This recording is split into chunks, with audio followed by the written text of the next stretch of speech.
Hi, this is Dani, and the channel is You and Me Living Free, and we are at the Albuquerque Balloon Fiesta 2021.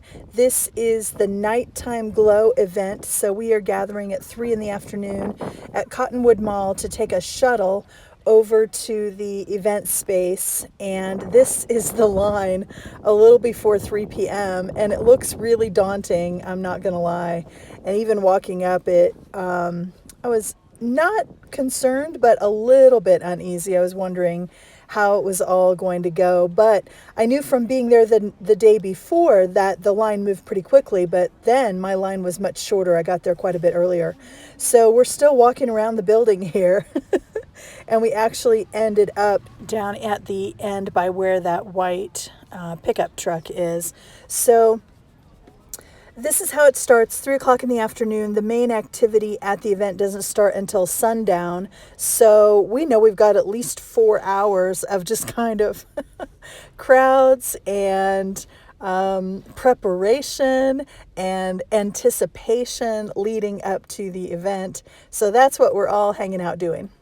But I'm telling you, you'd be shocked how quickly these lines moved. I probably wasn't in line any longer than 10 or 15 minutes, and it was moving constantly once the time started. So once we get on our bus, I love this. The driver did not accept tips, but he did accept donations. He collects a fund for school supplies for kids who can't get their own, and also for teachers. We know a lot of teachers buy school supplies for their classes and things like that. So I just thought that was cute. I took a picture of it so that I could donate and to have that barcode. So I just included it. And here's just a quick glimpse out the bus window. You know, Albuquerque is a pretty city. I've never thought of it as particularly pretty, but that's just because I've only driven through it a couple of times. But when you actually stop and drive around some of the suburbs and see some of the views, it really is nice. It really is beautiful, and I enjoyed that thoroughly. So finally we get to the event space. It's only a 15 or 20 minute drive. I thought that was awesome. I keep calling it Balloon Festival, and it's Balloon Fiesta, so I was trying to remember that. So we're all entertaining ourselves for a few hours. So one of the things they have are these artists working with chainsaws and great big pieces of wood, which I really enjoyed this. And in a second, you're just going to see this kid just pop up. So there's a bunch of adults just sitting there. Tons of us are filming and everything. And this kid who just has no awareness of any of that going on just kind of walks up and stands in front. That was so cute. But, you know, kids, I mean, what are you going to do? It was adorable. So I watched for a while, and then I decided it was time for funnel cake. The critical decision was, is it going to be funnel cake or is it going to be a corn dog? Because I haven't had either one in so long. I felt like this whole experience is kind of like bringing back your childhood in a lot of ways. I can't remember the last time I had a funnel cake as an adult, but as a kid, I remember every year we would have them at the Fall Festival in Leroy, Illinois, where we all went to visit my grandma during this certain time of year.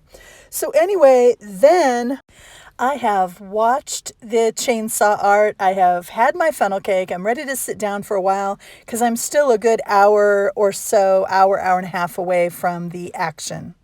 I'm not sure why I didn't take any pictures of the crowd at this point, but there's just a little patch of ground that I staked out for my own.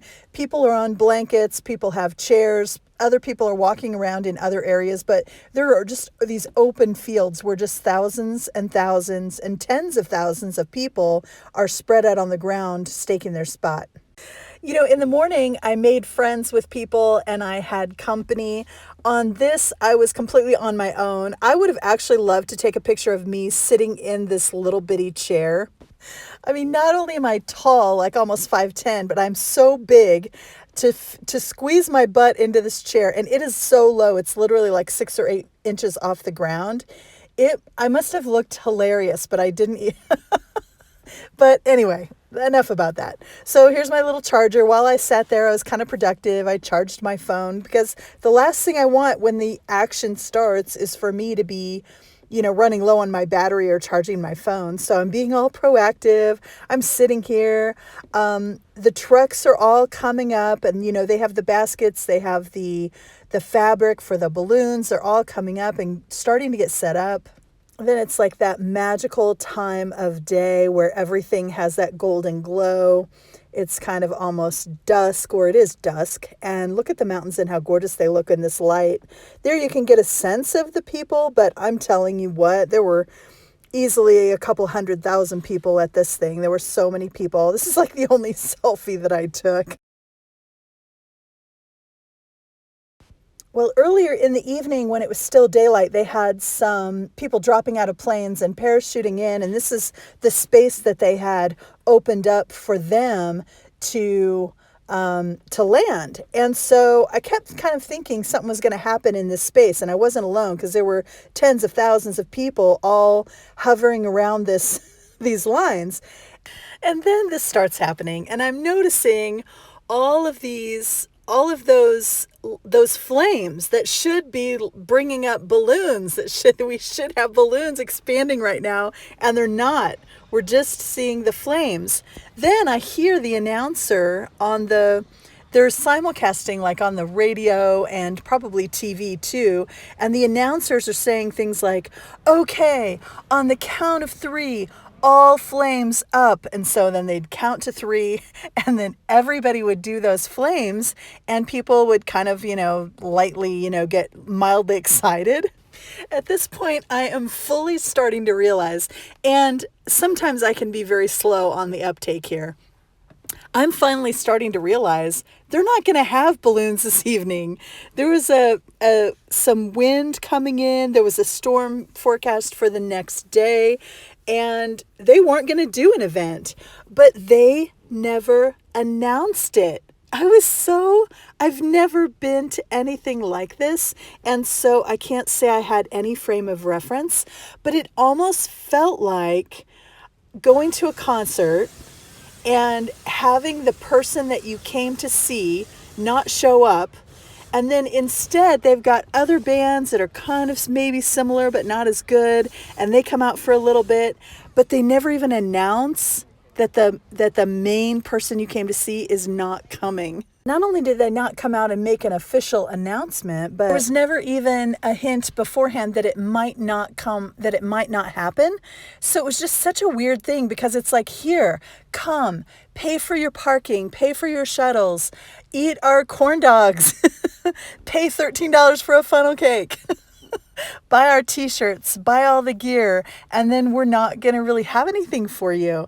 And so part of me was really disappointed, but I'm going to say, honestly, all of those thoughts went through my head, but it was not my focus. I didn't get too mired up in it because it wasn't that big of a deal, right? Like, I didn't have much writing on it. I had already had such joy the day before.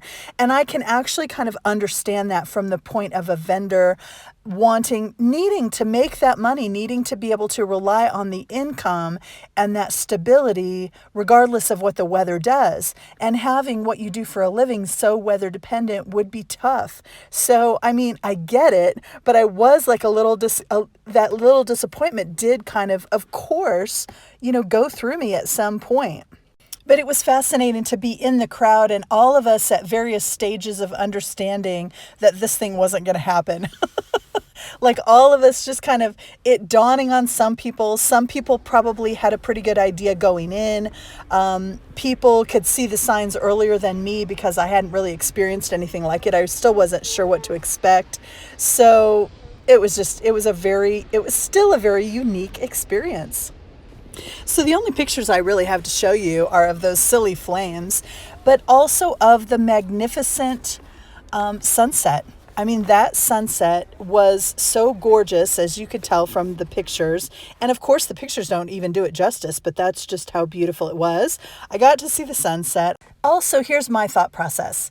I came into this because I wanted to get everything I could out of the experience. If I was going to go to the Balloon Fest, then I was going to do it upright. I was going to do every part of it. I was going to see the morning ascension and also the night glow. And I did it. I did it with that spirit, and I don't regret it for a second. I would rather go all in from my part and then have things maybe not work out on the other end, but at least I know I did what I could and I know I did what I set out to do. And I just enjoyed it for what it was. And I'm going to tell you, I did enjoy the hell out of that $13 funnel cake.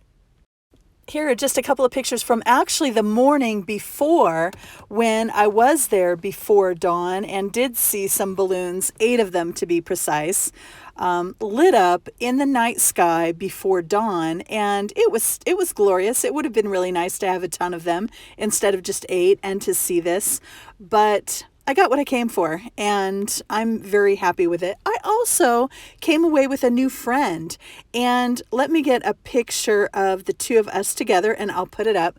I met a woman named Debbie online in a Facebook group, and she has been traveling for like 3 years in her van. She was full of so much information. We really hit it off. Great personality, wonderful, and she does like knitting and crocheting. I don't know. Look her up though if you're interested in that kind of stuff. She has an Instagram and a Facebook, both under Fleece Train. So if you're into that kind of stuff at all, check it out. She makes these mandalas, and I guess they're amazing. So just check it out. She's the reason we are in this wonderful spot. I don't know if you can tell it, but we're in a nice level place that we had to park right next to a business. But right across the way are the big campers paying big bucks, booking almost 2 years in advance to get those kind of spots. And there we were parking for free because Debbie worked it out with the owners, and then I got in on the deal just because I met her. And I love it when those special things come about. That is such just so much fun to have those kind of things happen. And anyway, big thank you to Debbie. It was such a joy to meet her. And this whole experience gets a huge thumbs up from me. I know there was a little hiccup with the night glow, but I totally understand it. This is a little bonus video I took just as I was leaving. I was kind of saying goodbye to the balloons, a little bit saying goodbye to this part of the trip. And I just really appreciate you. It was a blast. I can't believe you made it to the end of another video. And I didn't even have any spectacular balloons to show you. If you are still around, you are a trooper. I truly am sending you tons of love. Thank you so much, and I will catch you next time.